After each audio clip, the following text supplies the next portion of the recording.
Има ли во Грција џихадисти? Ја користат ли Атина како нивно засолниште? Според весникот Етнос, француските власти од грчките колеги до синоќа побарале информации за најмалку 5 лица што се сметаат за сомнителни.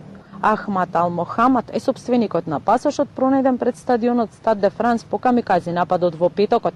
Како што соопштија грчките министри за миграција и цивилна заштита, 25-годишниот сириски државјанин на 3 октомври бил регистриран на островот Лерос, согласно со европските прописи за регистрација и идентификација на бегалци, каде што пристигнал со чамец од Турција, заедно со други 198 лица. Έφτασε στις 8 Οκτώβρη στον Πειραιά. Από τις 8 Οκτώβρη και μετά ο άνθρωπος αυτός έφυγε από την Ελλάδα. Τώρα έφυγε στις 9, έφυγε στις 10, δεν ξέρουμε.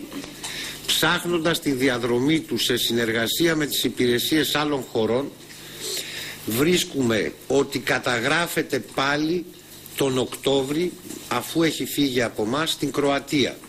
Џихадистот веројатно поминал и низ Македонија, а грчкиот министер вели дека претходно немали информации дека 25-годишниот има некаква поврзаност со терористи. И покрај тоа што во конкретниот случај џихадист заедно со бегалци пристигнал на грчки остров, според грчкиот министер за миграции не треба тероризмот да се поврзе со бегалскиот проблем.